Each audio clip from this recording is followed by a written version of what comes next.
Vamos a tener a continuación la mesa redonda programada. Una mesa redonda en la que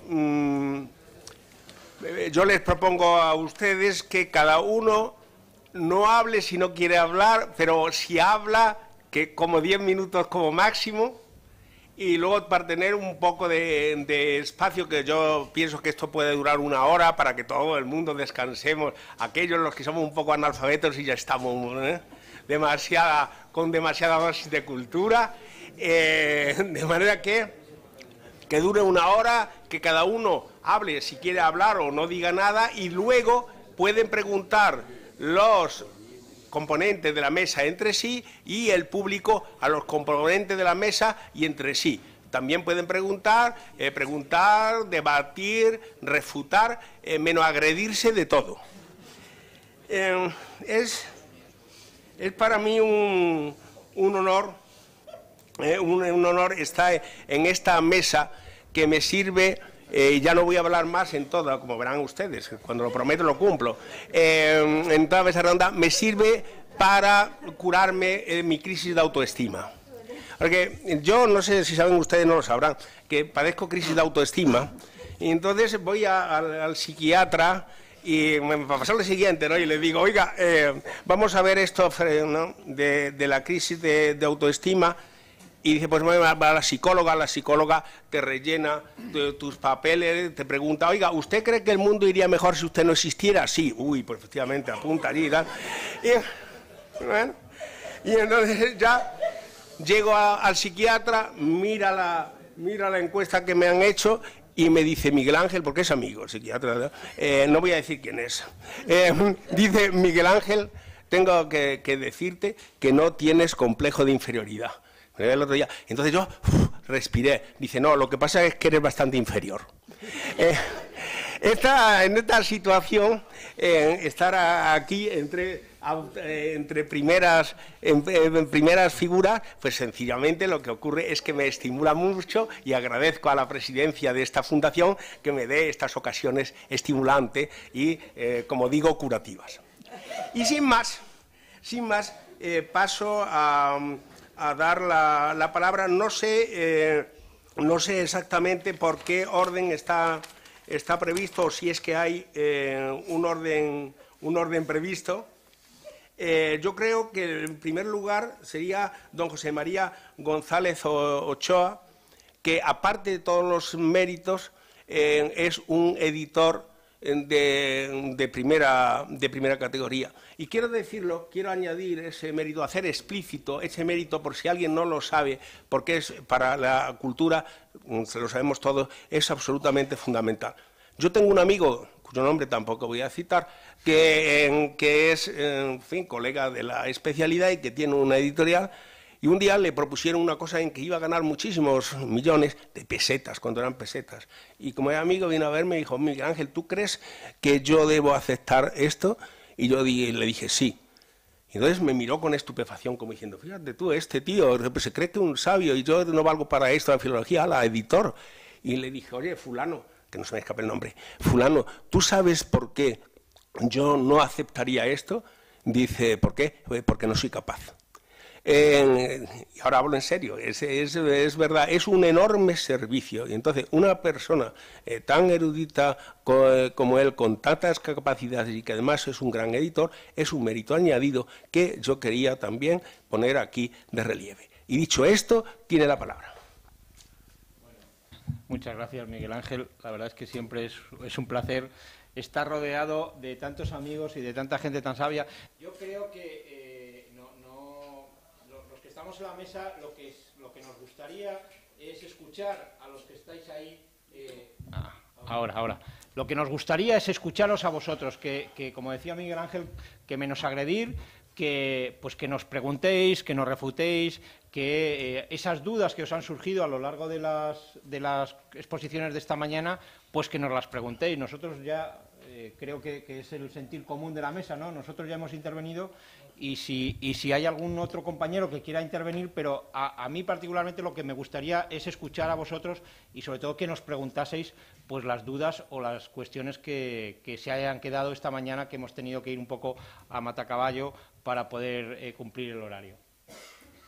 Muy bien, pues dicho queda.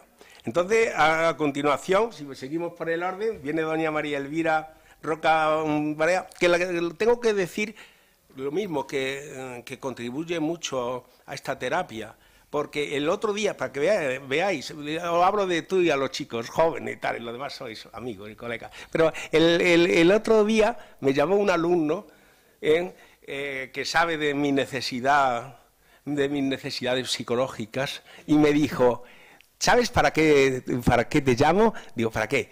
Pues para decirte que Elvira te cita en Imperoiofobia. Entonces, fíjate tú, o sea, ya resulta que estoy citado en Imperoiofobia y le dije, pues ya puedo morir en paz.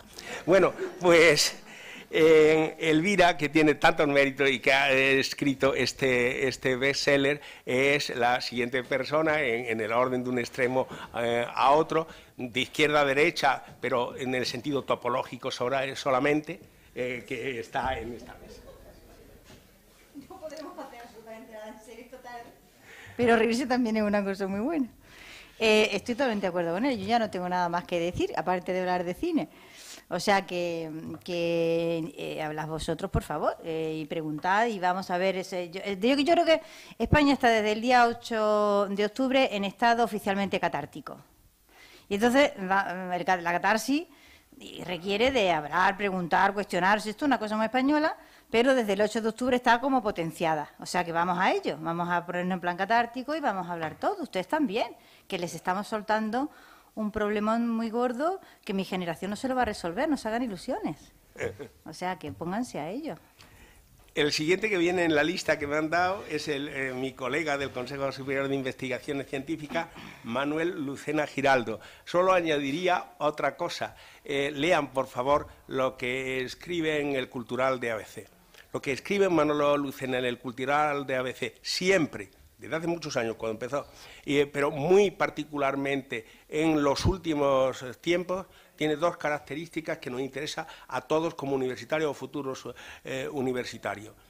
Un rigor historiográfico notabilísimo, que se lo habrán notado, y un don de la oportunidad que resulta que puede ilustrarnos mucho sobre por dónde pueden discurrir nuestros pensamientos críticos en esta hora de la que nos acaban de hablar con esos tintes un poquitín apocalípticos.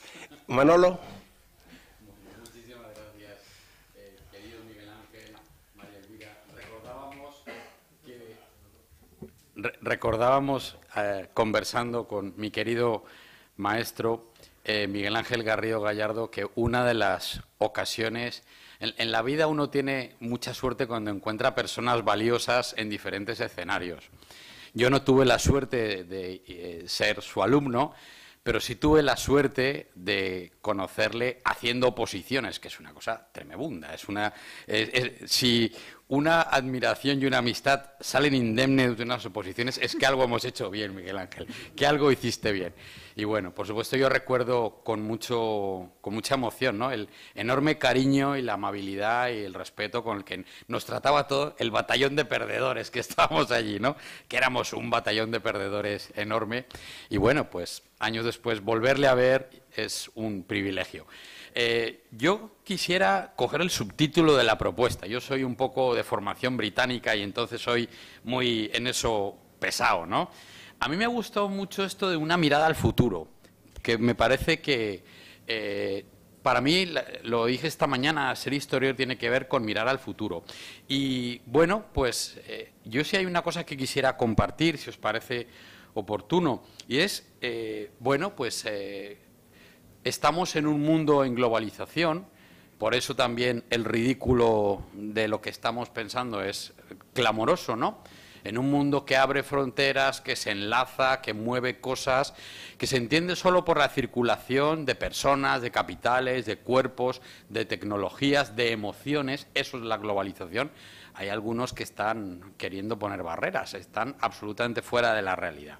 Pero a mí me parece que es importante señalar que en la mirada al futuro, al mundo global, hay dos ideas que yo quiero compartir. La primera, que las humanidades y la historia son la herramienta para entender, descifrar, conducir de una manera virtuosa la globalización. Esto yo creo que hay que ponerlo encima de la mesa. Las grandes escuelas de negocios del mundo, todos tienen futuro, que hay un capital relacional, hay un capital simbólico, hay una manera de relacionarse, de vivir el tiempo y el espacio, para el cual estamos paradójicamente mucho mejor preparados que aquellos que han sido muy protagonistas en el siglo XIX y en el siglo XX. Evidentemente hay que despertar esa energía, hay que entender qué es lo que nos caracteriza, vivirlo, asumirlo, contarlo, y en ese sentido, bueno, mi mirada al futuro es una mirada forzosamente optimista y urbana. Gracias. Pues muchas gracias. A continuación viene doña Carmen Mena García.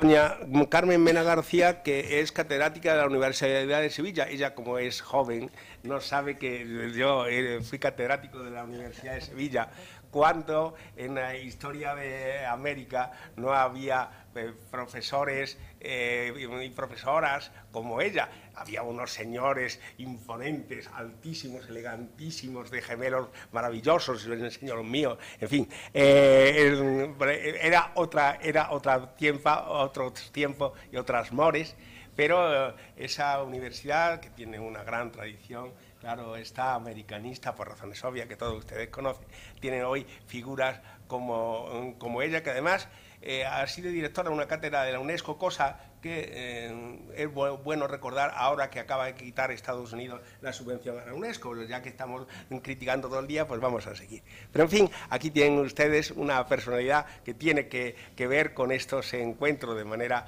sistemática, y que la Fundación le agradezca, y yo, en cuanto que soy parte de cultura de esta Fundación, no había tenido ocasión de agradecerte la deferencia que tienes con nosotros. Muchas gracias.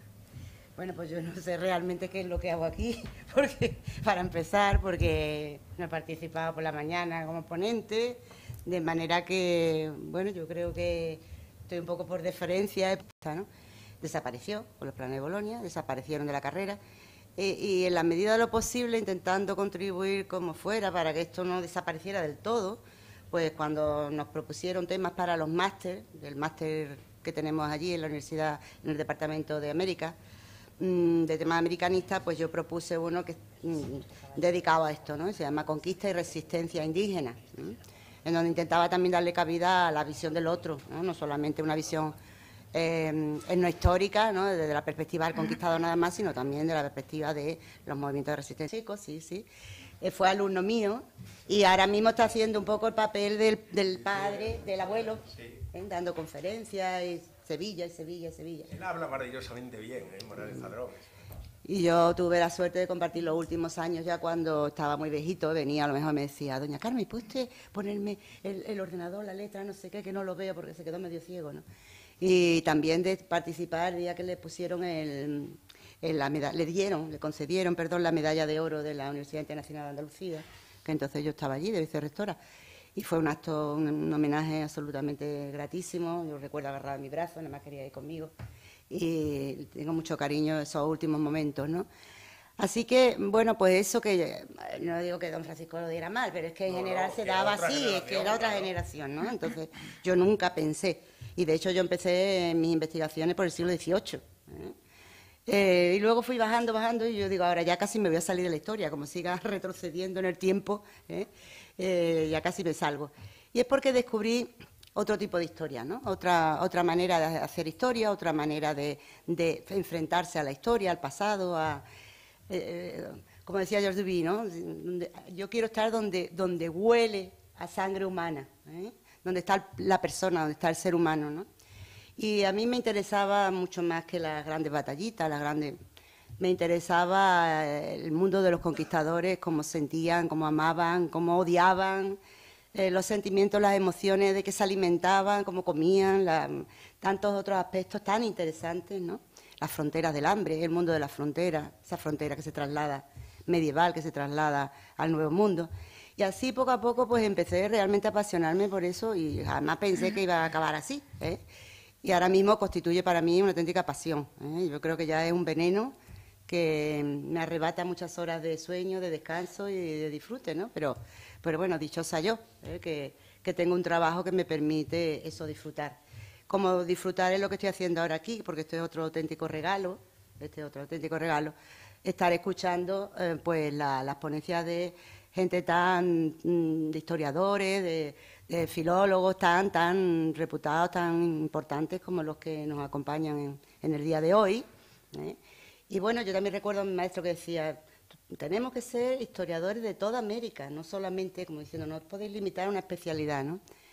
Y en ese sentido, bueno, pues yo también he estudiado en mi momento, he impartido clases sobre muchas de las cuestiones que están hablando aquí, y las ciudades, me interesaba mucho el tema del urbanismo, he escrito libros sobre urbanismo en América, el tema de la presencia hispana, pues exactamente igual, y tantas otras cuestiones, ¿no? Así que he estado disfrutando, pues recordando tantas cosas tan preciosísimas, y haciéndome preguntas. ¿Yo puedo hacerme alguna pregunta? ¿Puedo hacer una pregunta ya? Antes que se me olvide. Sí, venga, ¿Puedo hacerme una pregunta ya? Yo creo, y además eso es que es algo que me extraña muchísimo. No somos nosotros mismos, esa es la pregunta, no somos nosotros mismos los culpables del desconocimiento que tiene hoy día el español común, el ciudadano que no pertenece a un mundo académico, por lo que fue nuestro pasado, nuestra cultura española en los Estados Unidos. No somos nosotros los culpables, es decir, incluso desde que empezamos a estudiar, desde que incluso la carrera. Yo recuerdo que esa parte casi no la dábamos, no importaba, pasábamos de puntilla, ¿eh? O sea, ahí hay también una responsabilidad, esta mañana se ha hablado de responsabilidad, una responsabilidad de nosotros mismos que hemos echado tierra, ¿eh?, a esa parte como si esa no fuera nuestra, la hemos abandonado, ¿eh? Es como el niño que nace y lo deja en la inclusa, ¿no? Que lo hemos abandonado, en cierta manera. Y claro, ahora pedir qué está pasando, pues es muy fácil, pero nosotros tampoco hemos hecho mucho, ¿eh? A ver, ¿quién quiere en la mesa quiere decir algo a propósito de la pregunta? ¿Y qué se puede hacer al respecto, el complemento? ¿Qué podemos hacer al respecto? Pues yo sí creo que hay algo que se puede hacer. Yo soy poco melancólico y la nostalgia es un sentimiento que me aburre mortalmente. No tengo nostalgia de nada, ¿no? Es una suerte de la educación que me dio mi madre. Yo creo que hay un enorme potencial en la cuestión de las relaciones con las universidades de Estados Unidos. Visto desde luego desde Iberoamérica, pero también desde España, el interés que tienen desde las universidades de Estados Unidos, la existencia de sedes de universidades, de programas, como el programa de Stanford, nada menos que Stanford en España, abierto en 2006, abre un enorme escenario de colaboración. Creo que en este momento hay una paradoja del efecto Trump o del efecto Brexit, que tiene que ver con que las universidades de Estados Unidos, no precisamente las de Texas, sino hablo de las de la costa este, estaban cerradas, anómicas, anómalas y ensimismadas en sus torres de marfil de endowments de estos de 25.000 millones de dólares o 30.000. Creo que ese mundo ha terminado ya. Se les acabó el Departamento de Estado resolviéndoles todas las universidades.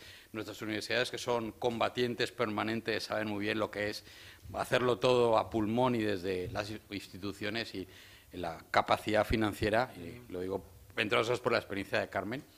Y yo creo que es un momento fantástico para pensar en la educación superior, en los posgrados y en las redes de universidades globales, en programas, por supuesto, en español, pero también en inglés. Yo creo que ahí hay un potencial que ojalá se pueda desarrollar en el futuro.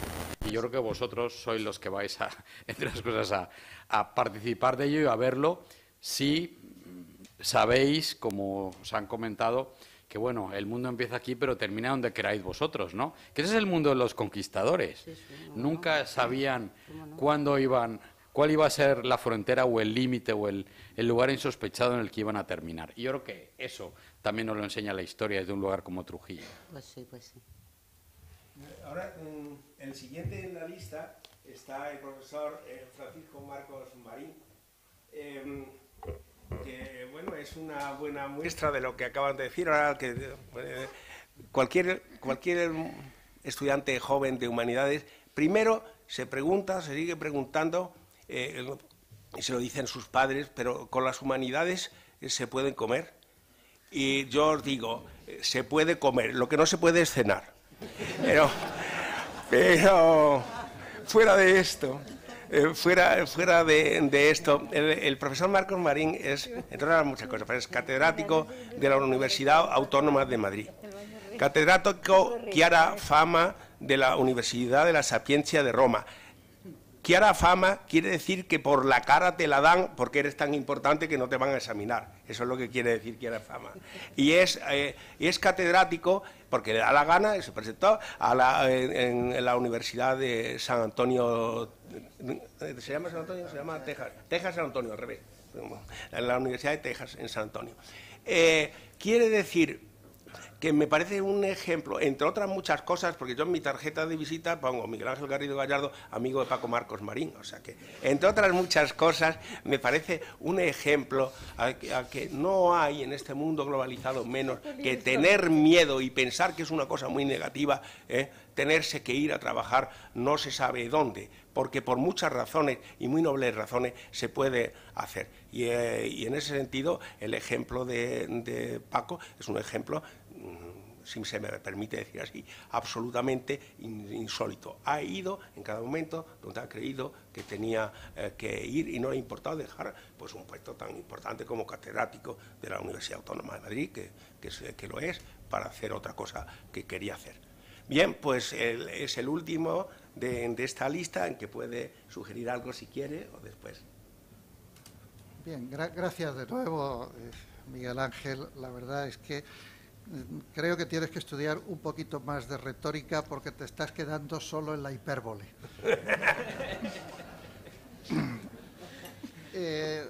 Eugenio Coserio, un gran lingüista, uno de los dos grandes lingüistas del siglo XX, el otro Chomsky, comenzaba su libro El hombre y su lenguaje con una afirmación que conviene tener en cuenta.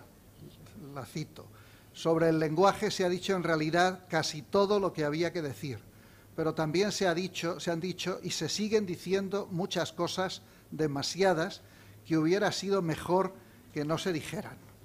Entonces, no me gustaría caer en esa categoría y, por lo tanto, yo también me sumo a la idea de las preguntas. Pero como reconozco que soy un poco la rara avis de esta reunión, ¿no?, el que queda un poco más fuera, aunque me considero un historiador de la lengua, por supuesto, pero me gustaría hacerles algunas observaciones que quizá animen a alguno de ustedes.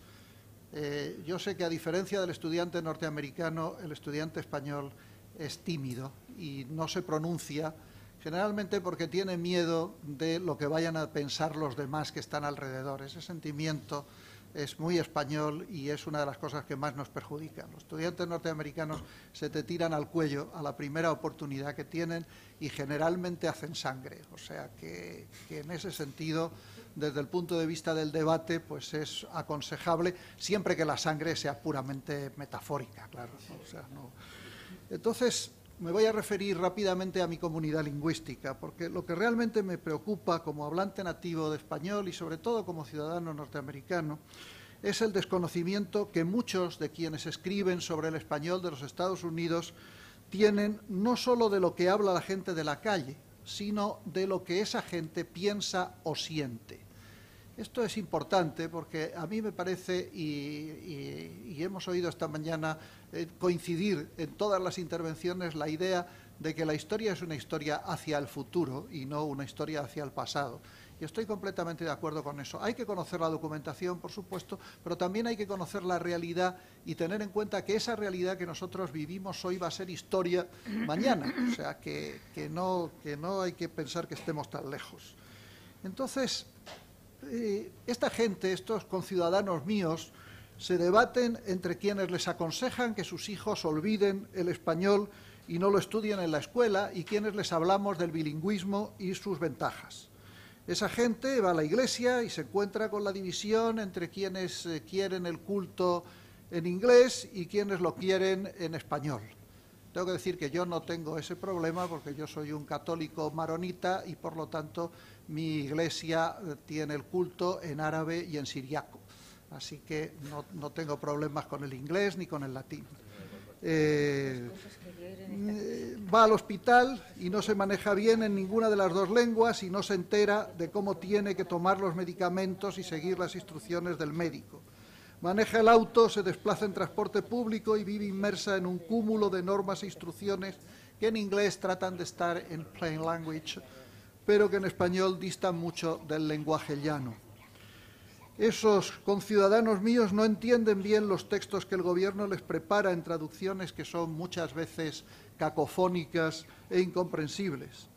También me preocupa por qué esa gente no lee y por qué sufre lo peor de una enseñanza pública que en sus barrios carece por completo de nivel o recibe sus noticias o su visión del mundo en español, pero en unos medios de comunicación mugrientos. Por eso me parece oportuno seguir en esta línea de investigación y espero quizá poder terminar mi libro sobre el español de los Estados Unidos, puesto que voy a explicar esa asignatura a mis estudiantes graduados el semestre que viene, para poderme dedicar después a lo que realmente me interesa, que es la evolución lingüística del Mediterráneo occidental entre los siglos V y X. Pero para eso reconozco que tengo que terminar este trabajo que empecé por el enorme atractivo que me supuso ir a una universidad donde en aquel entonces el 25% y hoy casi el 50% de nuestros estudiantes son los primeros estudiantes de su generación que van a la universidad, de su familia, perdón, que van a la universidad.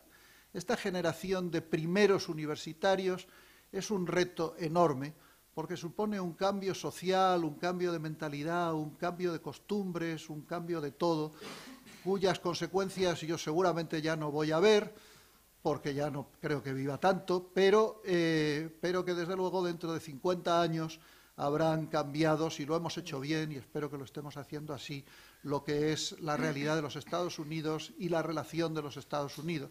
No creo que tengamos a ningún monomaníaco megalómano que quiera construir más muros si hemos tenido éxito en este planteamiento educativo. Y sí, me costó dejar Roma, efectivamente, para irme a San Antonio, porque ninguna de las dos tiene nada que se pueda comparar, no hay ningún elemento de comparación entre Roma y San Antonio, ¿no?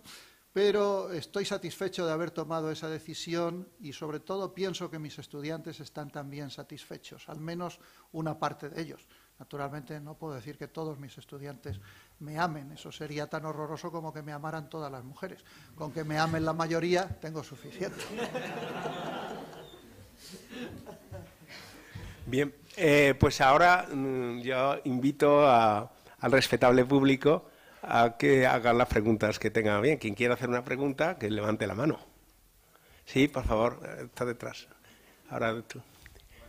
Sí. Y diga a quién le dirige la pregunta, si es que se la dirige a alguien en concreto o si no. Necesitamos un micrófono, perdón, necesitamos un micrófono.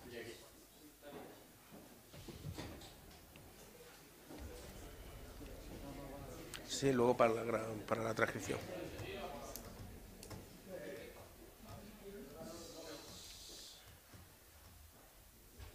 ¿Funciona? No.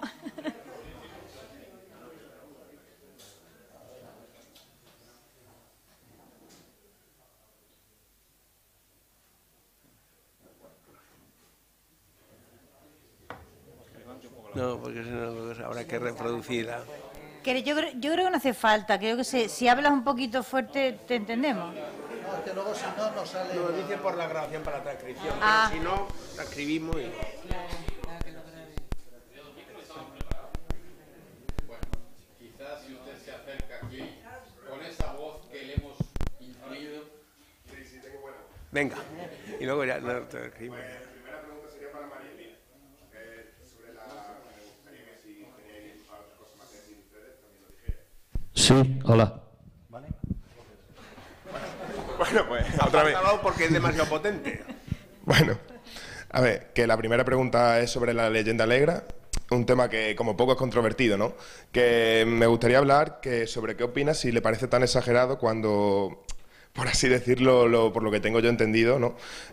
Vemos las cartas de India y vemos, por ejemplo, Bartolomé de las Casas cuando dice que llegaban a un pueblo y le preguntaban a los indios, sin llevar algunas veces traductores, bueno, tenéis 3 días para bautizaros, si no bautizáis venimos y os exterminamos, o peor aún, os hacemos lo de las llamadas encomiendas, que, bueno, no son esclavos, pero ojalá un encomendado estuviera como un esclavo. O bueno, las masacres relatadas por los propios curas que viajaban a América, de las mujeres que le arrancaban a los niños de los brazos y se los tiraban a los perros. O el exterminio de Argentina, que es un exterminio que yo creo que en Estados Unidos de América también se hizo parecido, incluso este exterminio fue peor. Si no vemos la población de México, vemos la población de Argentina, no tiene los rasgos, no quiero decir raciales, pero por así decirlo que... Pero dígalo, la palabra no está maldita, racial existe. Sí, bueno, pues no me gustaría, esa palabra es que está muy tabú. O bueno, luego ya cuando iban por ejemplo, los propios curas después de las leyes de India, iban diciendo lo de... la llamada que se iban los propios curas a decirle al rey, al emperador Carlos II, de que las leyes de India se incumplían sistemáticamente y sobre todo los encomendados, que los indios, por así decirlo, ya estaban tan hartos de trabajar y tan hartos de vivir como vivían que dejaban de comer, dejaban de beber para morirse y dejar de trabajar así. No, el tema de la leyenda negra, que sí es cierto que muchas enfermedades, mataron muchas las enfermedades, pero también es cierto que los españoles hicieron daño. No digo que esté bien o mal hecho, porque la mentalidad de esa época no es la misma que la de ahora. Yo digo lo que sucedió y que la leyenda negra no es tan negra como algunas veces los españoles miramos, ni es tan mala como los ingleses dicen, ¿no? Los anglosajones, pero bueno, que ahí está. Voy a reconstruir la pregunta. Sí. ¿Vale? Creo que si lo recojo desde el principio, creo que me quieres preguntar por la leyenda negra como una especie de fenómeno que admite ser cambiado de color, en según qué circunstancias, Sí. Y puede ser, por lo tanto, ampliado o reducido. Yo le dediqué 150 páginas a intentar explicar que la leyenda negra, a intentar que la leyenda negra saliera del pozo de la excepcionalidad en la historia de Occidente, porque me parecía imposible que se pudiese verdaderamente calibrar su dimensión si no se la sacaba de ese mundo de la excepcionalidad en que llevaba viviendo mucho tiempo. Y por eso estudié ese fenómeno, digamos, de acoso propagandístico de distintos imperios para colocar la leyenda negra como un dinosaurio entre otros dinosaurios. Porque si lo colocabas como un dinosaurio en el centro de la historia de Europa sin que hubiese nada comparable, entonces admitía lo del cambio de color, lo del adelgazamiento y lo de que usted puede hacer con él lo que quiera. Es decir, cuando un individuo, un sujeto es único en su género, no permite el conocimiento. El ser humano conoce por comparación y estableciendo relaciones entre cosas que admiten unas ciertas semejanzas y unas ciertas diferencias, ¿no? Entonces, eso era para mí el objetivo principal o prioritario del libro, que era colocar la leyenda negra junto a otros fenómenos semejantes que permitiese calibrar su verdadera dimensión. No sé si lo he conseguido o no, pero era lo primero que yo pretendía. Y luego, en cuanto a lo que has hablado de Fray Bartolomé de las Casas. Bueno, Fray Bartolomé de las Casas publica su libro en Sevilla y ese libro tarda en convertirse en un bestseller 25 años. Como he dicho antes, nunca puntada sin hilo. Nunca. Cada vez que la leyenda negra escribe una puntada nueva, hay que ver de dónde viene el hilo, de dónde viene la aguja y el dinero dónde está. Siempre. Digamos, profilácticamente. Uno puede realmente descubrirlo o no, pero debe intentarlo. Y en general no suele ser absolutamente nada difícil descubrir las razones por las cuales se ha producido ese nuevo punto en el bordado. Y en este caso, lo que saca a Fray Bartolomé del anonimato y lo convierte en un bestseller europeo es la pacificación de Gante. Es el acuerdo que se firma en los Países Bajos con don Juan de Austria como garante y Guillermo de Orange, que realmente ya no deja sobre la mesa causa alguna que justifique una nueva rebelión. O sea, todo aquello que se quiso pedir se concedió. El paralelismo es tremendo, tremendo con la realidad presente. Se han venido los tercios, se había ido Gran Vela, se dejó de recaudar la alcábala, todas y cada una de las sucesivas causas que fueron esgrimidas por los rebeldes para justificar sus rebeliones habían desaparecido. Ya no quedaba nada. Y se firma la pacificación de Gante, que es un acuerdo ideal, entre otras cosas porque garantiza la verdadera tolerancia religiosa, en el sentido de que lo único que se le pide a los calvinistas es que no ataquen las iglesias católicas ni las propiedades católicas. No ataquen, no serán atacados.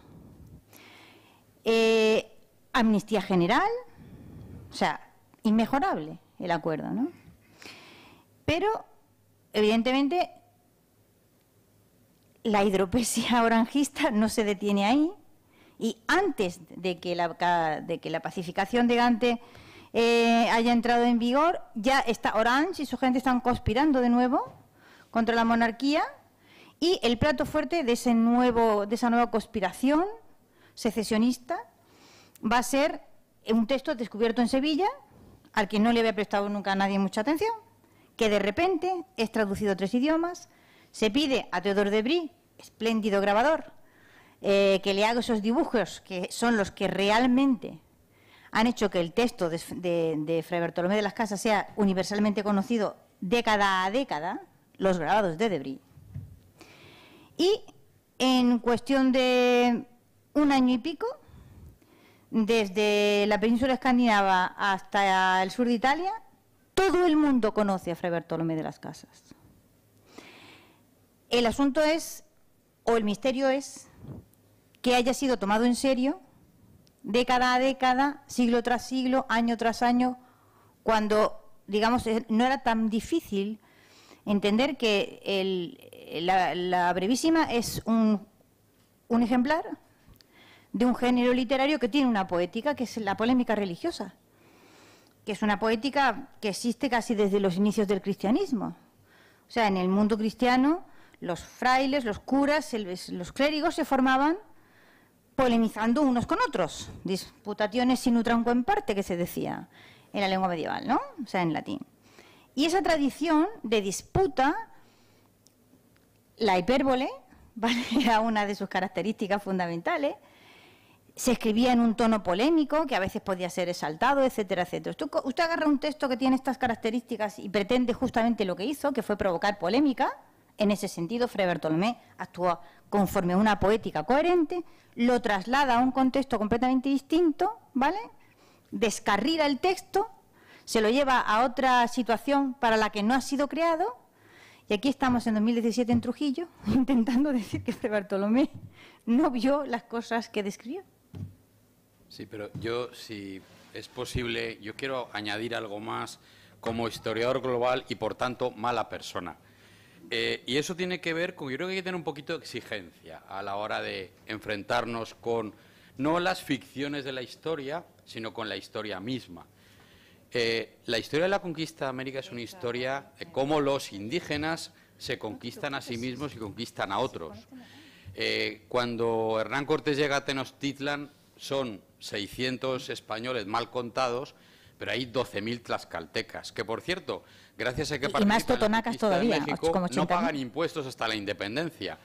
Si usted se va a estudiar las independencias americanas sin republicanismo ficcional, una historia postnacional, verá que hasta el último segundo y después los indígenas estaban todos a favor del rey de España. Todos. Bolívar es responsable del asesinato masivo de 850 indígenas pastusos. Y en Colombia viven con absoluta tranquilidad con este asunto. El realismo fue un realismo popular, indígena y zambo en buena parte de las zonas más violentas de las independencias iberoamericanas. En ese sentido, el reto seguramente es entender qué hay de ficción, qué hay de propaganda, y entender también, como hizo Matthew Resta en un libro que le voy a recomendar, Los 7 mitos de la conquista de América, que en realidad esto es mucho más complicado.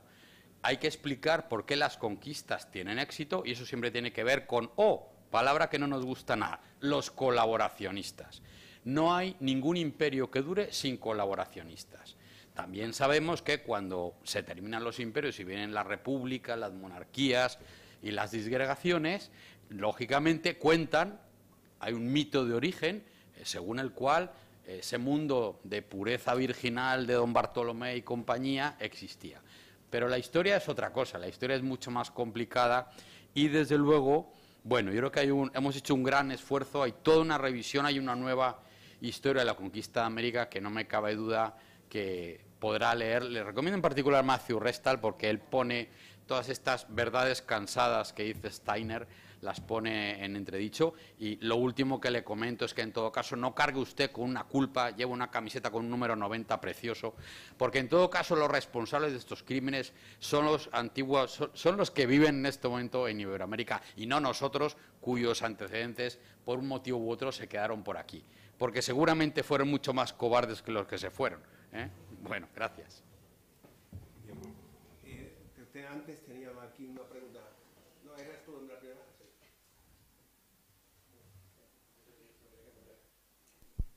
Sí. Bueno, tengo que justificar la invitación y la comida, ¿no? Digo yo, ya que estamos por aquí. Bueno, habría muchas cosas que comentar. En primer lugar, lo que quiero, aunque la mayoría de los agradecimientos los da en persona, quiero hacerlo de manera pública, porque es una gran oportunidad, no solo para nosotros, los que quizás llevamos ya más tiempo trabajando en la historia de América, pero sobre todo para los alumnos, tener la oportunidad de escuchar a personas con tanta formación, tan docta, y que explican de una manera tan detallada temas que normalmente no tenemos tiempo en clase de poder explicar de la misma manera, y sobre todo con ese conocimiento, porque como nos ocurre a todos, nos toca, cuando somos profesores, sabemos de algo, pero nos toca ser un poco maestro liendre, que de nada sabe y de todo nos toca entender.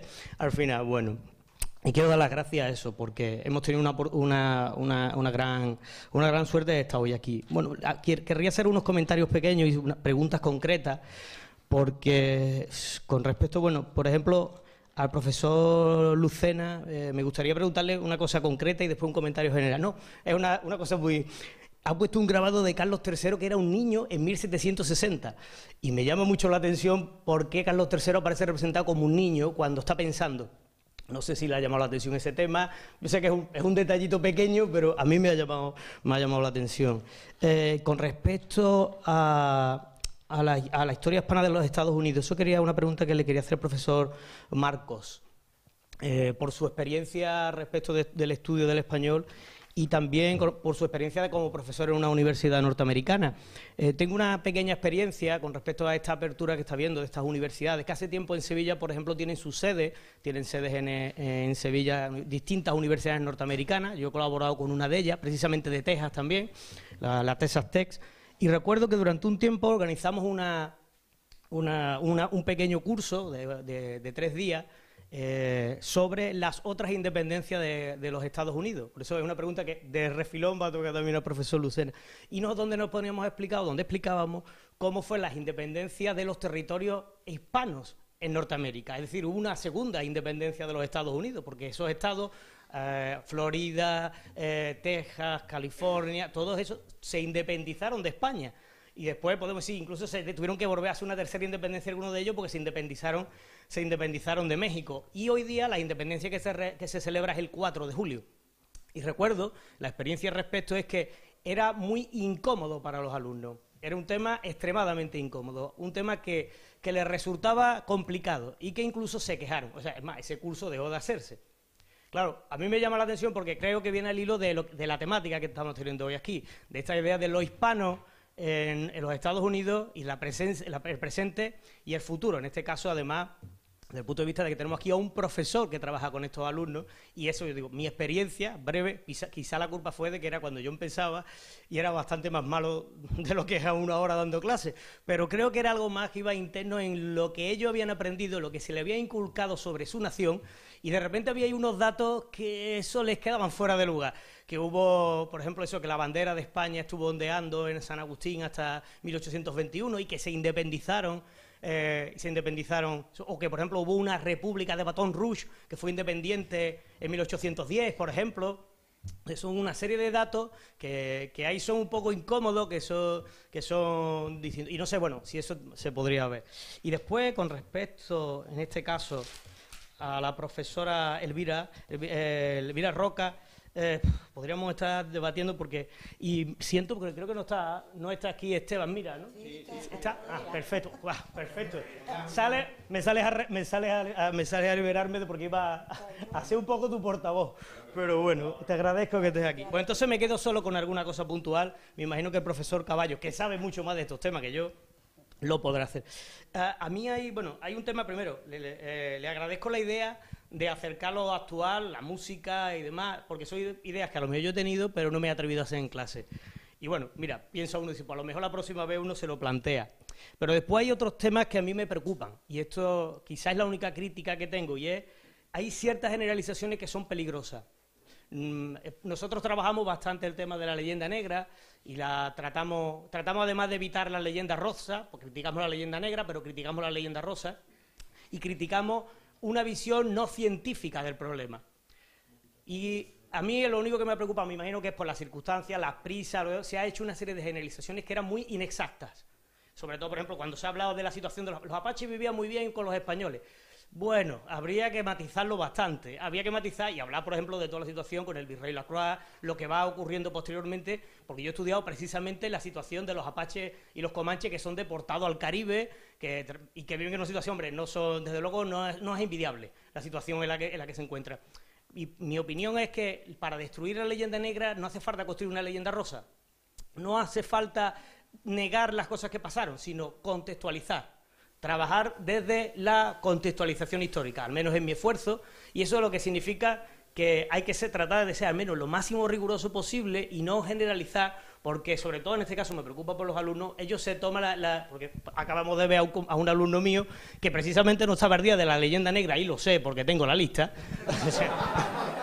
lo sé, pero que se quedan muchas veces con la anécdota, se quedan con por eso es tan importante en este tipo, por ejemplo, yo les he animado mucho que vengan porque tienen la oportunidad en una asignatura que estamos dando Historia de América de manera general en solo 4 meses, que no llega ni siquiera, yo me tengo que arriesgar muchas veces con esas generalizaciones, pero aquí creo que es su oportunidad de ver a expertos que le van a explicar datos, especificando, centrando sobre el tema, y yo, bueno, es simplemente esa crítica en ese caso porque... en el caso de los alumnos, nosotros los demás, pues más o menos entendemos lo que has querido decir, sabemos cuál es tu postura, pero has hecho algunas afirmaciones que son muy inexactas. Algunas de ellas, si quieres las podemos detallar, pero simplemente es eso, porque es un poco peligroso. Y no hace falta, para defender esa postura anti-leyenda negra y demás, hacer esas generalizaciones. Se pueden hacer de otra manera, por lo menos lo que yo pienso, porque es no se preocupe, peligroso. La próxima vez que escriba un libro le pediré su opinión sobre No hablo del libro, que quede bien claro que no hablo del libro, hablo de lo que se ha dicho aquí, de lo que se ha dicho, que lo hemos escuchado todo, y me parece que eso es importante también, tenemos que ser al menos rigurosos a la hora de dar datos y no hacer una generalización. Me he equivocado en otra cosa más, el disco no era del 64 exactamente, era bueno, pues nada, un par de años después. Sin más, yo le agradezco y si quiere contestarlo, pues por favor, si no, muchas gracias. Mire, cuando se habla con la premura de 35 minutos y la conversación previa es hay que hablar lo menos posible, porque si no ya vamos muy mal de tiempo y tienes una buena batería de cosas que quieres explicar, pues reduces los mensajes al mínimo, vas saltando a lo básico, y lo básico era que yo quería llegar desde el western y desde esas imágenes que son clarísimas y que todo el mundo las tiene en su cabeza, pero no ahora, sino de generaciones. O sea, el western ha educado no solo a norteamericanos, ha educado a generaciones de occidentales, y eso no es nada nuevo. ¿Está usted de acuerdo con eso? ¿Le parece inexacto? Bien. Yo quería ir desde ahí hasta las cabezas cortadas de Fray Junípero Serra.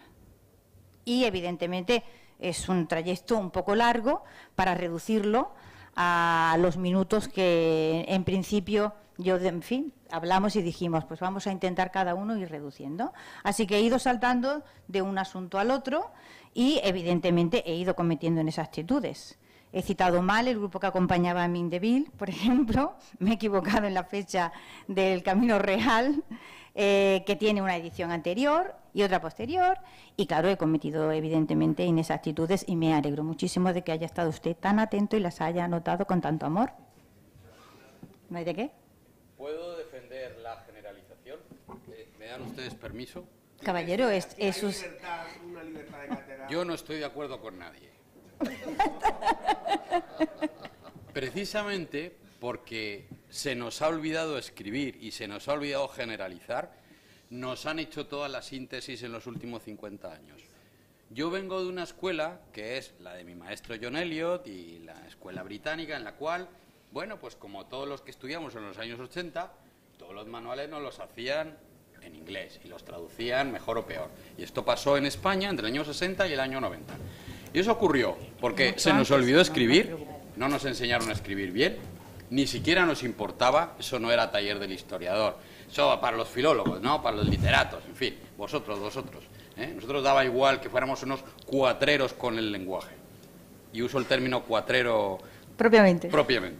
Y la otra cuestión es que para poder hacer síntesis hay que tener capacidad de generalizar. Evidentemente, uno elige los estudios de caso que le corresponde, pero yo sí creo que hay que tener el coraje a veces de elegir términos y hacer generalizaciones, porque si no, no somos capaces de universalizar la experiencia.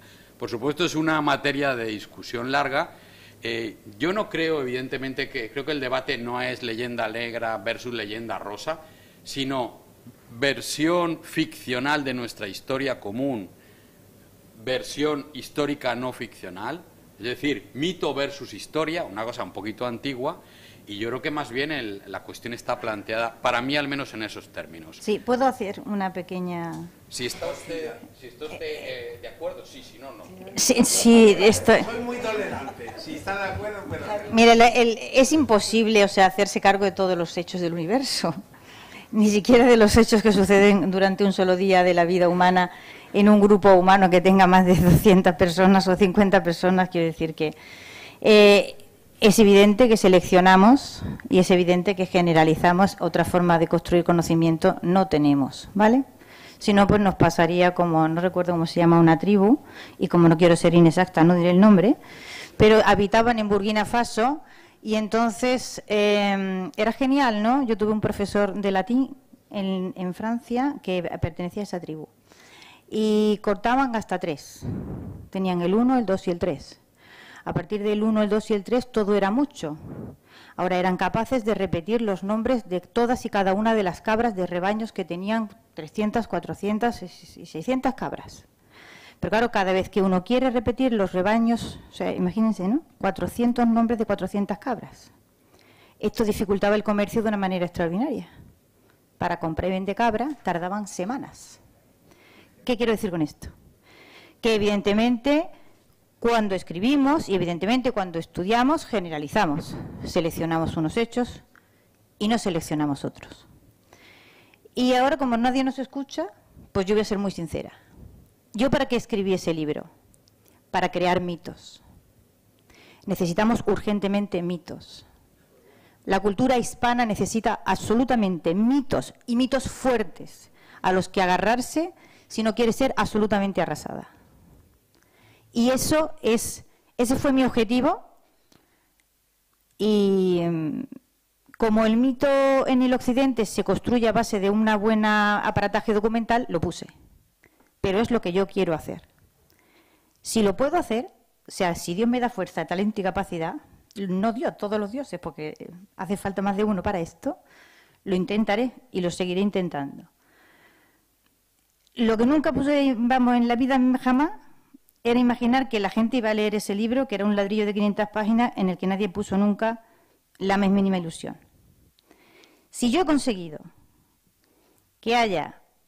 Llevamos vendido en torno a 35.000 ejemplares. Si de los 35.000, la mitad lo ha leído, que está el que compra y no lee, vamos a ser honrados. ¿Y se le ha removido algo en el disco duro? Bueno, pues eso ya es mucho más de lo que yo esperaba. Pero que tengamos claro que lo que sostiene una cultura es el templo de Thomas Jefferson en Washington. Esa subida por esa escalera y ese ponerle un ramo de flores a los pies de Thomas Jefferson, con independencia de quién sea Thomas Jefferson. ¿Vale? La importancia no está en Thomas Jefferson, sino en que exista un mito que tenga la fuerza que tiene él. No sé si me estoy explicando. Tenemos la segunda fila. No, yo había hecho un par de preguntas más. Aquí habéis hecho un par de preguntas más. No, yo lo había hecho y no se ha contestado. Ah, perdón. Ahora la retomamos. Sí, bueno, muchas gracias a todos. Bueno, nada, vamos a voy a tratar de hacerlo muy brevemente. Siempre les digo a mis alumnos norteamericanos, claro, que si el cine de Hollywood se hiciera como debe ser, John Wayne sería negro. Porque, claro, todos los que vivimos y trabajamos en el sur de Texas o en el suroeste, sabemos que los vaqueros, en fin, toda aquella gente y demás eran o indios o negros. Blancos normalmente eran o propietarios o gente, decir, no era de eso. También estoy un poquito cansado de la historia de la leyenda negra, porque a fin de cuentas vivo en un país donde me restriega la leyenda negra, que me extraña que el pelo se me vaya poniendo blanco, porque realmente debería tenerlo más negro que el cerote. Pero en cualquier caso, lo verdaderamente sorprendente es la actitud papanatista habitual de los españoles. Porque, claro, ¿ustedes cómo piensan que los romanos construyeron Emerita Augusta? ¿Cómo construyeron Caesar Augusta? ¿Cómo construyeron Hispalis? ¿Qué hicieron con los habitantes fenicios que habían fundado Malaca? Raíz fenicia, que quiere decir la real, ¿no? En fin, ¿qué pasó con toda aquella gente? Y sin embargo, ¿cuántos españoles vamos con pancartas a las puertas del Parlamento italiano a pedir que Italia se declare responsable de las matanzas, de la expoliación, del oro que desapareció de España? ¿Saben ustedes que el oro que salió de las minas americanas durante todo el periodo de la conquista es el equivalente a un año de la producción actual de oro?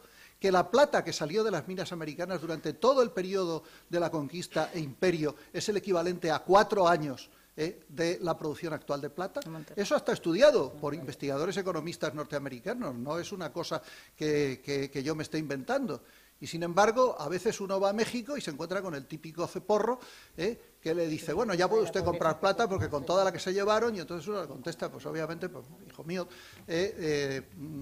creo que si te pones la plata donde yo pienso que te la tienes que poner en este momento, pues... En fin, o sea, estas cosas son así. Pero vamos a volver a la pregunta, o sea, ya que me he permitido este gusto, pues vamos a volver a la pregunta de las otras independencias. Las otras independencias. Yo, la verdad es que, como todo el mundo, pues hay muchísimas cosas que ignoro. Es decir, de hecho, ignoro muchísimas más cosas de las que sé. Pero bueno, no pasa nada porque eso me permite seguir estudiando, que es lo mejor que uno puede hacer. En cualquier caso, de las distintas independencias, por supuesto, la de Texas es quizá la que conozco mejor. Los tejanos, naturalmente, se sintieron, primero porque Texas lo que llegó fue una gran masa de anglos protestantes que, de acuerdo con la Constitución mexicana de 1824, que era una gran constitución liberal en la cual se eliminaba la esclavitud, punto fundamental que hay que tener en cuenta. Esa gran primera constitución mexicana que duró poquísimo porque enseguida llegó el imperio, en fin, Iturbide, toda esa serie de cosas, y se acabó ese México liberal, moderno, progresista, como quieran llamarlo, ¿no? Pero claro, toda esta gente que llegaba atraída por el comercio del algodón, porque no se había descubierto todavía petróleo ni nada de eso en Texas, es decir, era el algodón fundamentalmente y el ganado, ¿no? Los dos. Para eso, es decir, en grandes extensiones de terreno, porque, claro, dado el clima de Texas, las condiciones de terreno, pues hace falta mucho terreno por vaca, por cabeza de ganado. Entonces, eso está también estudiado. No me acuerdo ahora mismo de las cifras exactas, pero como tengo muchos amigos ganaderos, porque los yacimientos arqueológicos están en fincas, ¿no?, privadas, pues hablo mucho con ellos de estas cosas porque son interesantes. Y entonces, pues eso requiere un enorme espacio y una enorme cantidad de mano de obra. Nada más barato que la mano de obra esclava. Entonces, esta gente que llegaba tenía que reconocer no a la esclavitud, de acuerdo con la Constitución, y además tenían que hacerse católicos, porque la religión oficial era la católica. Entonces, los pastores protestantes, y tenemos testimonios escritos de ellos sin ningún género de dudas, les decían que practicaran lo que en árabe se llama la taquilla, es decir, la simulación. es decir, que podían decir que sí que eran católicos y que seguían siendo protestantes y que no pasaba nada, porque a fin de cuentas protestante es un ser superior y que aunque hiciera como que se hacía católico, pues eso era una cosa inferior que no tenía ninguna importancia, que a fin de cuentas era como el viejo chiste de Mingote, ¿no?, con el Vaticano II. Al cielo, lo que se dice al cielo, iremos las de siempre, le dice una viejita a la otra, ¿no? Pues esto era así. Entonces, claro, ¿qué pasó? Que cuando el gobierno mexicano intentó imponer todo eso, Austin se fue a México, se fue a negociar, volvió, no llegaban a un acuerdo y decidieron que la mejor solución, de acuerdo con los propietarios hispanos, porque la independencia de Texas fue de acuerdo entre los anglos y los tejanos, se declararon independientes de México y, naturalmente, aprobaron la esclavitud. Y recuerden ustedes que Texas luchó con los Estados Confederados de un modo no tan claro como otros, pero porque la población estaba bastante dividida en la guerra entre los estados, o la guerra civil norteamericana, como quieran llamarlo. Esta es Texas. Solo voy a poner otro ejemplo, Nuevo México. Nuevo México de ninguna manera desde el principio quiso independizarse. Es decir, Nuevo México, en fin, salvo que los historiadores que saben más que yo me corrijan ahora, Nuevo México trató en todo momento de mantenerse distinto de México y de alguna manera, como consecuencia del infame Tratado de Guadalupe Hidalgo, lo consiguió, pero lo consiguió muy mal. Y si ustedes van a Albuquerque y van a la casa consistorial, es decir, al ayuntamiento, verán allí unos enormes paneles en los cuales hay unas denuncias terribles del Tratado de Guadalupe Hidalgo y de cómo se trató a los neomexicanos, ¿no? Es decir, cómo se les trató a ellos, los mexicanos no les importan como tal en ese momento, en el Tratado de Guadalupe Hidalgo, donde el Senado norteamericano se negó a ratificar que los habitantes de esos territorios, el 54% de los Estados Unidos, incluyendo a Texas, que estaba fuera del Tratado de Guadalupe Hidalgo, ya estaba fuera, pero bueno, digamos, una enorme parte de los Estados Unidos, en principio el tratado reconocía a los propietarios hispanos el derecho sobre las propiedades de sus tierras. Esa cláusula nunca fue ratificada por el Senado de los Estados Unidos. Y sin embargo, no hay una leyenda negra del Tratado de Guadalupe Hidalgo. Sí, mis amigos mexicanos se quejan y yo con ellos y toda la vida y por haber, pero esto no es una cosa que esté cada 2 por 3 en los periódicos, que corten ninguna cabeza de ninguna estatua de nadie. No es que yo sea partidario de cortarla de ninguno, pero al contrario, me parece que el arte se debe conservar en cualquier forma y de cualquier manera, pero bueno, esto es así. Lingüísticamente, consecuencia de eso, hasta 1920, la única lengua escolar en Nuevo México era el español, porque no había ni un solo niño en la escuela que no hablara español. Es decir, el Estado hasta entonces siguió siendo un Estado de inmensa mayoría hispana, de mayoría hispanohablante, de totalidad hispanohablante, y que en ese sentido, pues digamos, mantuvo su peculiaridad. Es verdad que con la división territorial le dieron una parte de Texas, es decir, toda esta serie de cosas, hicieron ahí un reajuste, un parcheo, ¿no?, que bueno, pues dio esas líneas rectas que caracterizan a los estados del oeste en este momento. Pero esa es la realidad de esas dos independencias, que son las que conozco un poco mejor. Desconozco detalles de las independencias de Arizona y de California, no sé qué procesos hubo en medio y por lo tanto no puedo hablar de ellos, pero Texas y Nuevo México sí son como les he dicho. En el caso de Texas, lo fundamental era que la Constitución mexicana no reconocía, abolía la esclavitud, y esto no convenía ni a los propietarios hispanos ni a los propietarios anglos, y por lo tanto independencia.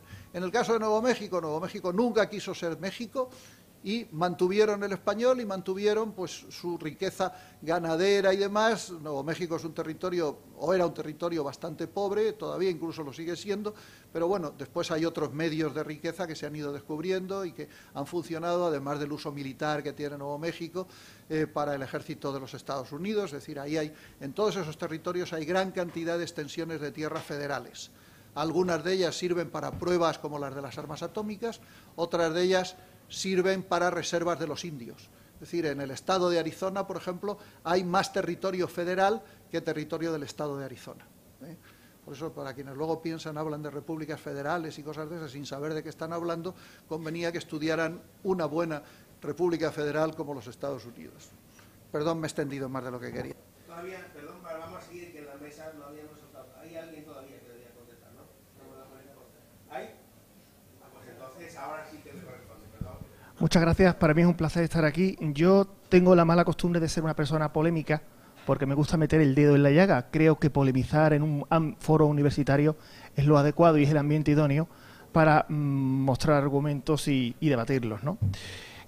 Cuando estaba escuchando al primer ponente hacer aquí unas citas de la brevísima destrucción de Indias, no he podido evitar acordarme de la famosa frase de Goebbels, saben ustedes que fue Joseph Goebbels, que decía que una mentira repetida 1000 veces se acaba convirtiendo en verdad.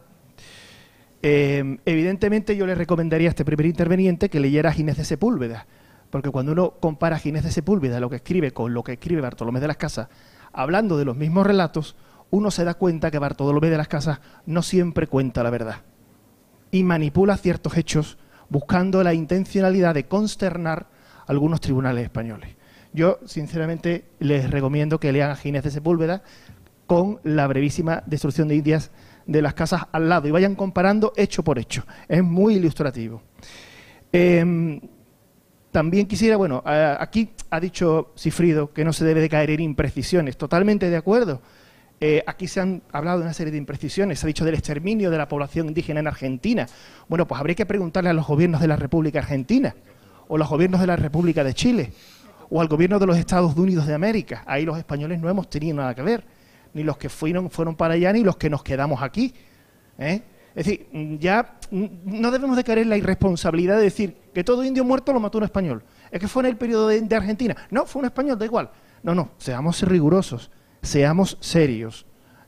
Aquí se ha hablado también de deportación de comanches y de apaches. A mí me gustaría, Cifrido, conocer la fecha de la deportación. Me interesaría porque a lo mejor es un dato que a mí me falta, ¿no? Yo sé que ha habido deportaciones de comanches y de apaches ya bajo la República de los Estados Unidos. Antes no lo sé. Yo sé que en 1812, cuando Pedro Pino manda la relación a las Cortes de Cádiz, habla de los apaches, habla de los comanches. Por cierto, los apaches, habría que leer mucho sobre los apaches, porque eran gente extremadamente crueles que podrían dejar en braga a los aztecas en sus peores momentos. Sí que me quito el sombrero, y si tuviera capote lo echaba al suelo para que pisara encima, a María Elvira, por la exposición tan extraordinaria que he hecho.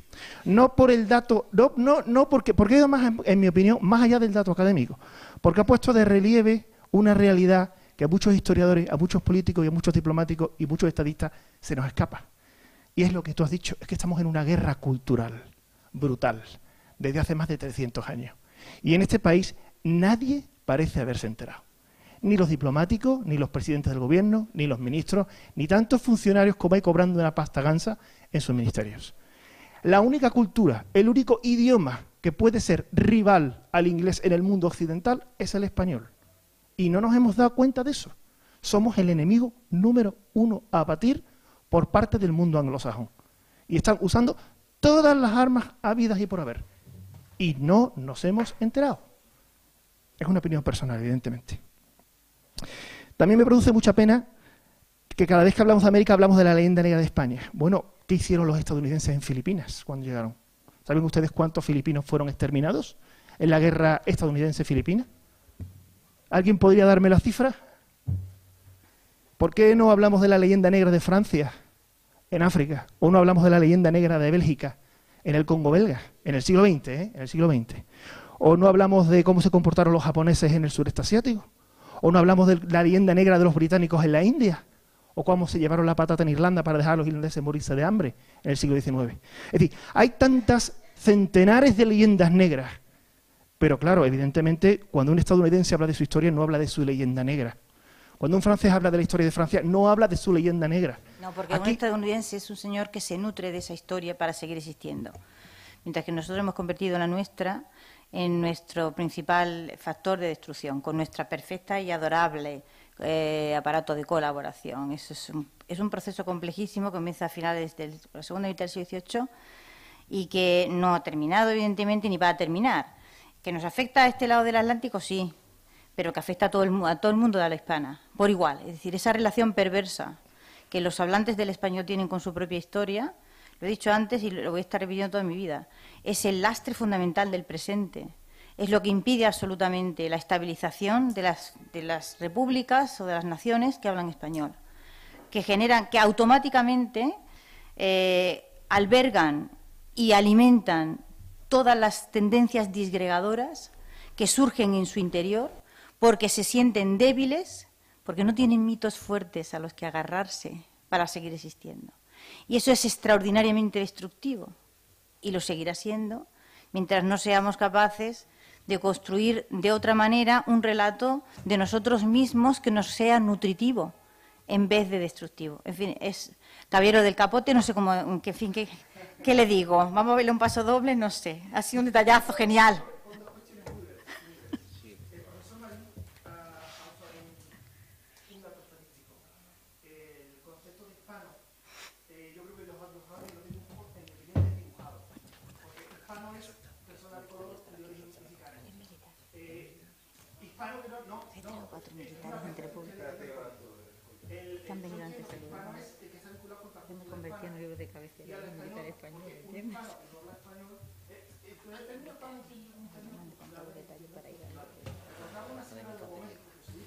Tuvo un problema a la hora de declarar en una estadística.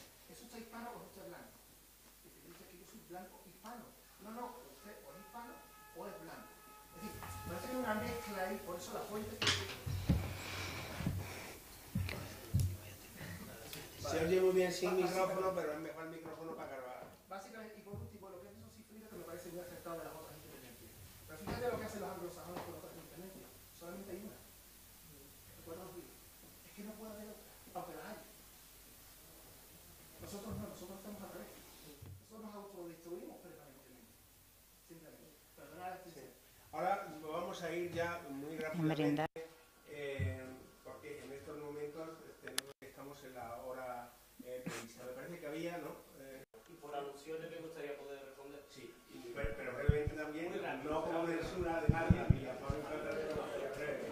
también podría responder. Entonces, no te preocupes. Aquí, ¿quién levanta la mano lo que se considere imprescindible? 1, 2, 3, muy bien. Y no daré más, pero justamente porque ya he dicho de dar la posibilidad a todos los que lo han manifestado. Entonces, por el orden, me parece que ahora corresponde a aquel señor. Vale, bueno, mi nombre es José Carlos Ibáñez, yo soy estudiante de México, así que para mí es muy importante el punto de vista que tienen ustedes y el punto de vista que tengo yo, porque desde el punto de vista mío, mi historia es totalmente diferente a la que me cuentan aquí, vaya.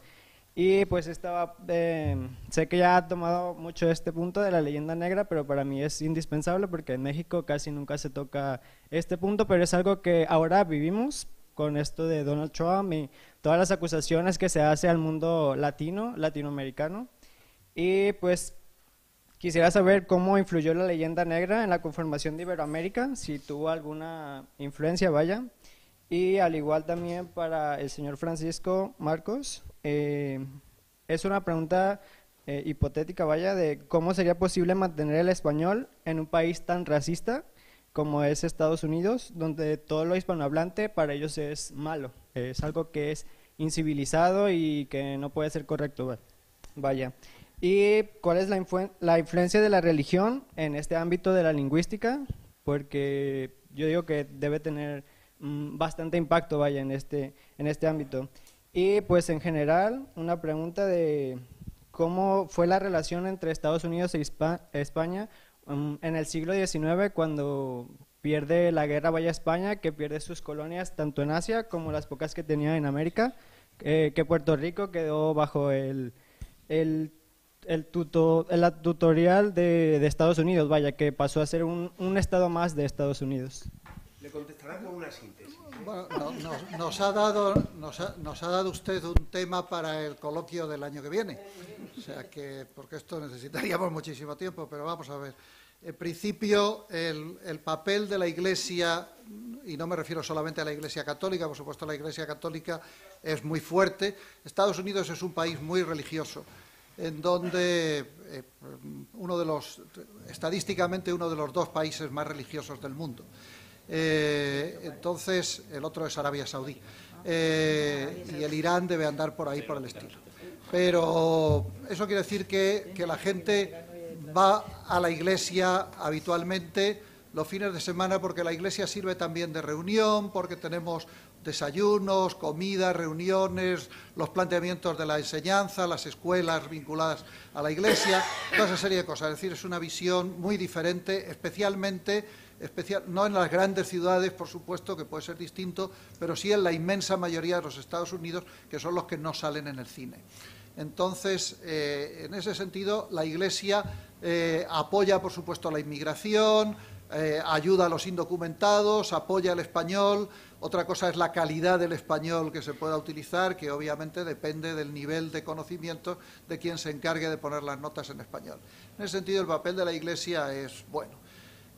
Cuanto al futuro del español, pues habida cuenta de que yo como profeta siempre he sido un auténtico desastre, pues no me atrevería a decir nada de eso más que lo que he dicho al final de mi presentación, es decir, que creo que el futuro del español depende del esfuerzo educativo y cultural que se haga, del apoyo de los países hispanoamericanos o iberoamericanos o latinoamericanos, como quiera, y bien. Y respecto a lo de hispano y no hispano que había salido antes, es una cuestión, ahora ha cambiado la terminología, es decir, que ahora uno puede decir que es hispano y blanco, pero el problema es que yo cuando hice la Seguridad Social por primera vez hace 30 y tantos años, pues la tarjeta de Seguridad Social y esas cosas puse hispano, pero ahora cuando puedo pongo human, que no les gusta nada y me obligan a decidir otra cosa, entonces pongo white, porque llevo 15 años en la Universidad de Texas en San Antonio y este año es la primera vez que la Sociedad Hispánica de San Antonio me ha invitado a un acto. Es decir, que me alegro mucho de que mis primos de sangre, ¿no?, pues por fin piensen que un español puede formar parte de la raza, que es como se llama la asociación. Pero usted como mexicano sabe perfectamente que la raza significa una cosa diferente de lo que significa en España y que yo realmente, que no tengo el hilo de raza, es decir, que no tengo nada de sangre indígena que sepa, pues tenía que estar fuera de esa asociación, pero me alegro mucho de que este año me hayan invitado. Entonces, profesor Marco, entonces ya, o sea, porque yo recuerdo cuando mis papeles de visado, yo elegía entre ser Caucasian y Hispanic, hice todos los papeles 2 veces, porque siempre me ponían Caucasian y yo iba a protestar, a decir que yo no era Caucasian, que a mí que se me pierde en el Cáucaso, que yo soy Hispanic totalmente. Y recuerdo la cara de estupor del personal de la administración explicándome que yo, como europea, tenía derecho a ser Caucasian, y yo les declinaba el derecho insistentemente de ser Caucasian porque yo lo que quería era ser Hispanic, y todos los años hacía los papeles 2 veces. O sea, que ya no es, que la división ya no es Caucasian Hispanic, ya ahora ¿qué eres? ¿Puede ser human? No, ¿Perdón? No, yo pongo lo de human. Others, ¿no? Others y pones human. La primera opción pongo human. Después, entonces, normalmente, si quien está recibiendo los papeles es negro, me lo tacha inmediatamente y me pone white. Entonces, si es hispano, se ríe y a veces lo pasa. Es la ventaja nuestra ventaja cultural es que a veces las cosas las arreglamos con una risa. Es una ventaja. Y respecto a lo otro, al programa histórico, sí quería recordar una frase de mi maestro Américo Castro, y es que no se puede vivir desviviéndose. Y esta es una constante de la manera de mirar nuestro pasado que tenemos los españoles, latinoamericanos en general. Nos pasamos la vida mirando nuestra historia para desvivir nuestra historia. Y no se puede vivir desviviéndose. Nuestra historia y ya está. No sé si me ha quedado responder a alguna de las muchísimas sugerencias interesantísimas que usted ha planteado, ¿no? Sí, yo quisiera, en medio segundo, al hilo de Américo Castro y el desvivirse, yo creo que es importante, habiendo sobre todo gente joven, tener en cuenta que hay 3 estereotipos culturales en el imaginario global que nos afectan, que nos impactan, que son parte de las guerras culturales. El primero es la fracasología. Siempre que hablamos algo, estudiamos historia, es para mirar el pasado y prever que el futuro va a ser una calamidad, que somos estados fallidos. Y eso afecta mucho a México, y en este momento está muy claro. El segundo es el victimismo. La culpa siempre es de otro, ¿no? Eso hablábamos con María Elvira antes. Bueno, siempre hay un imperio, siempre está España, Roma, en fin, siempre hay alguien a quien echarle la culpa. Y el tercero es lo que llaman en Colombia, es un término fascinante, la pornomiseria. La pornomiseria fue una palabra inventada por los críticos culturales del cine en Colombia en los años 70 básicamente toda la narcoliteratura y el narcocine está vinculado con eso, y se puede resumir en una frase: si puedes contar lo peor de ti mismo, ¿por qué quedarte solo con lo malo? Esa es la definición perfecta de la pornomiseria. Si nos liberamos de los estereotipos, de las verdades cansadas, de las ficciones, yo aquí no coincido con lo de los mitos, y nos vamos a las realidades que podemos explorar, por lo menos, seguramente, desde luego, viviremos una vida más cómoda, estoy convencido. Y segundo, podremos entender la complejidad que hay detrás de nuestra existencia como sociedades y como comunidades lingüísticas. Y en todo caso, como agentes cruciales de una globalización, quiero que puede ser mucho más virtuosa, hecha desde unas coordenadas de humanidad como las que podemos aportar. Yo solo, a ver, sí, venga. Una cuestión solo para el compañero mexicano. A mí alguna vez que he tenido la oportunidad de dar alguna clase en México, me gusta siempre provocar, en cuanto a eso que decías del contraste de lo que acabas de recibir con lo que... Sí. Me gusta provocar y leer algunos textos que siempre causan cierta, como tú dices, el alumnado se queda, iba a decir expectante, no, se queda ya contrariado, ¿no? Y siempre digo al final de quién son los autores de esos textos, y siempre pongo la prueba, y lo he hecho también en Perú, son historiadores peruanos o historiadores mexicanos. Y al propio mexicano le sorprende que lo que estoy contando lo haya escrito un escritor mexicano como pueda ser Miralles o como pueda ser León Portilla. Entonces, creo que, como se ha hablado también esta mañana, tenemos que revisar la historia, que ya está, en muchos casos ya se ha revisado, pero que seguimos con las verdades cansadas de Steiner, que seguimos repitiendo estereotipos y que hay muchísima producción ya, muchísima literatura, muchísima investigación que ha roto esos estereotipos, pero que no somos nosotros capaces de romperlos mentalmente. Y ahí tenemos que jugar un papel, vosotros como alumnos, con esa apertura vuestra, y los historiadores creando esa nueva producción. Solamente quería decir. Hay un joven de blanco que hace mucho que está intentando hablar, y por supuesto, pero que está ante y habla usted. Ya no preguntéis más. El micro. Hola, vale. Mi pregunta va a ser una mezcla entre respuesta un poco a lo que ha comentado Sigfrido, este señor de aquí, no sé su nombre, y también una pregunta a María Elvira.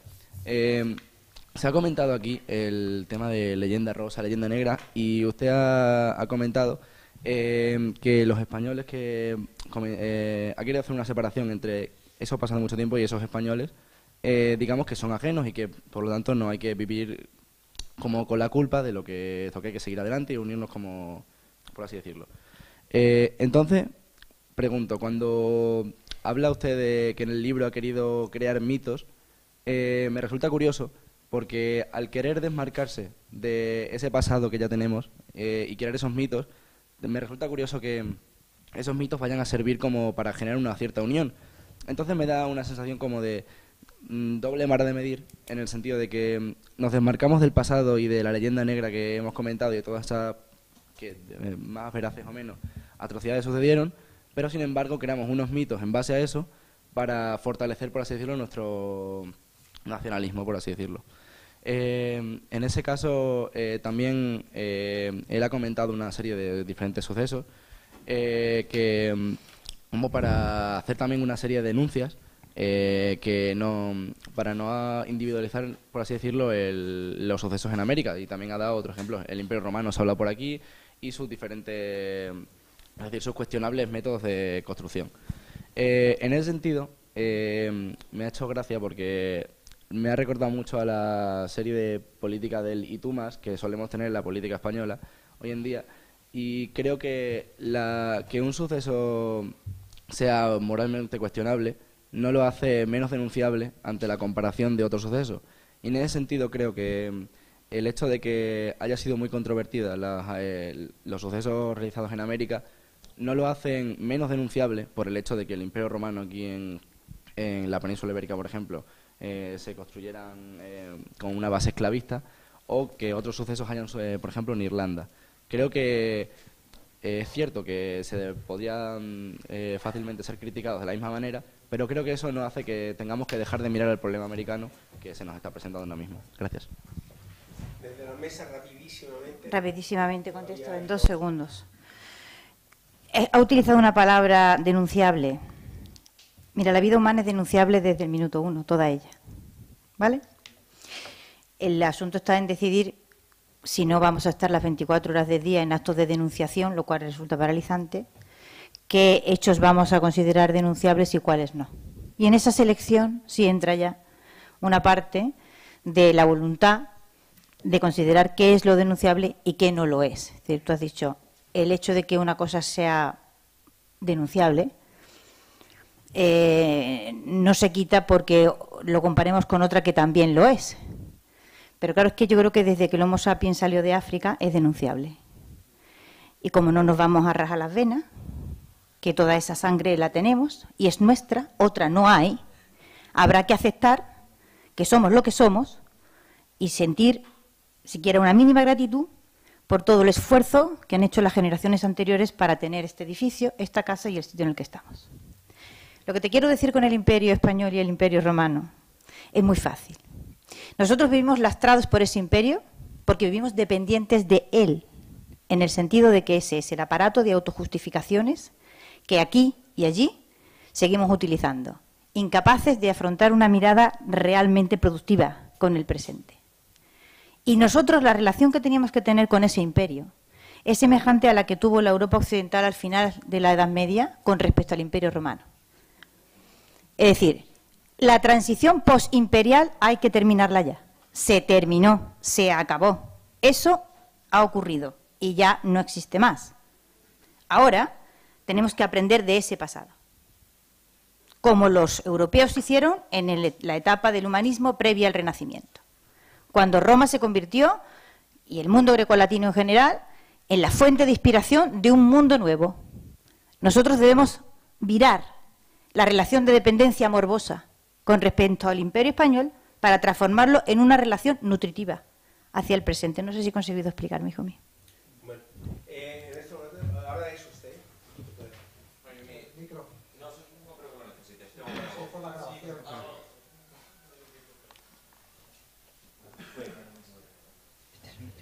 Bueno, yo algo que quiero hablar para el gesto.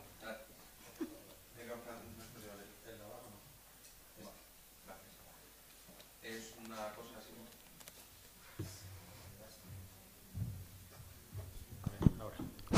Ahora, vale. Que me hace mucha gracia porque hace un par de años en estas mismas jornadas se comentó lo del tema de la utilización del término genocidio para lo que ocurrió con la población del Caribe.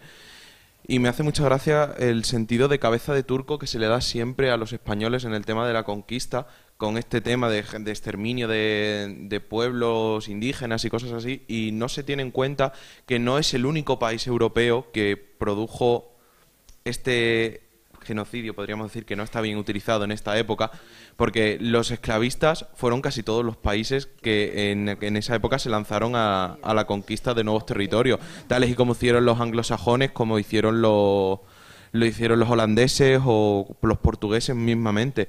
Y me hace mucha gracia ese sentido de cabeza de turco que siempre se nos da de que nosotros somos los únicos malos de la película. Esta señora sabe muchísimo más de eso que yo. Es que a mí la palabra... El término genocidio a mí es que me produce calofrío, porque es que además, bueno, aquí hay personas mucho más preparadas que yo que podrían explicarle a usted lo que significa genocidio. Coger el diccionario de la Real Academia y significa exterminio de un premeditado, de organizado, una sistemático. Raza, sistemático de una raza. Sistemático, organizado y consciente. Eso, yo eso no lo veo, por mucho que me esfuerce. No lo veo en el caso de la conquista y colonización, porque hablamos de conquista y colonización, llevan las dos de la mano. Sí. Sin embargo, sí lo veo en otros casos, que es lo que estábamos hablando aquí también, las miradas comparadas, la historia comparada es muy interesante, porque te da perspectivas distintas, ¿no? Y sí, hablar de genocidio. Exactamente, yo lo que quería decir es que el profesor... creo que es Moya, el profesor Moya vino hace Moya vino hace vino en la quinta jornada y tratamos el tema de lo del genocidio, y él defendía exactamente esa postura de que no es aplicable, pero la gente se empeña en querer aplicarlo, pero por no ver los fallos de los demás. Solamente parece que reconocen que nosotros somos los culpables de todo y nosotros somos los que tenemos que cargar, como se dice popularmente, con el muerto. Es que podríamos estar hablando aquí de la conquista, que ya no es hora, de la conquista del oeste americano, y podríamos a lo mejor utilizar el término genocidio con propiedad. Sí. Muchas gracias. Pero Sigfrido tiene ahora la palabra. Por ejemplo. Solo una. Va a ser bastante rápido, ¿no? Creo que está encendido, ¿no? Sí. Los datos como nos conocemos, somos compañeros, aunque parezca mentira, hemos sido compañeros de facultad y todo, o sea. Sí. Que yo creo. Vale, que yo creo que como dije además al principio en la presentación, creo que lo interesante es la contraposición de ideas. Y solamente voy a querer decir con defensa de lo que estaba diciendo, el chico que ha hablado primero es un alumno de segundo, que ya digo, además he señalado expresamente que no estaba en clase ese día. Lo digo porque hay que también quién responde y qué nivel tiene a la hora de responder. Y por supuesto, lo defiendo porque es mi alumno y es bueno. Lo que pasa es que no siempre son acertados. Y a segundo, solamente una reflexión general, porque a mí me resulta esto siempre curioso. Y quiero aprovechar que cuando me toca estar frente a un panel de personas postcolonialistas, me consideran que soy un español furibundo que defiende eso. Y cuando trato de situarme, como aquí, en un punto de vista científico, porque mi experiencia, mi formación ha sido en el CSIC, y he tratado de entender que la historia es ciencia antes que cualquier otra cosa, trato de plantearme como científico en lo que veo, y no miro si eso es positivo o negativo para el argumento que yo tenga como persona política. Y entonces eso es lo que quiero simplemente hacer ese comentario, porque me resulta, en este caso sí me resulta divertido, que a veces para uno soy un españolista furibundo y para otro soy un anti-españolista solo porque me quedo en lo que veo en el momento. Y si veo algo que me considero eso. Y después, sinceramente, la historia para mí precisamente tiene mucho de ciencia, y la ciencia no tiene nada que ver con el mito. Eso es otra cosa, eso es política, por supuesto respetable, pero no es ciencia, es otra cosa. Discrepo absolutamente con usted. La historia es un género literario desde los tiempos de Tucídides. Discrepamos. En cuanto a eso, en cuanto a Mizas y Fábula, entonces entraría yo y ya me echarían. De modo que no voy a entrar. Hay mucho que hablar de semántica ahí. Muy bien. Pues muchísimas gracias a todos, y que San Junípero Serra, que ha sido canonizado por la Iglesia Católica recientemente, a pesar de que le quiten la cabeza a su estatua, por un arzobispo de Los Ángeles que es norteamericano de nacionalidad y mexicano de origen, pues que San Junípero Serra nos proteja a los unos y a los otros. Muchas gracias y lo aplaudo.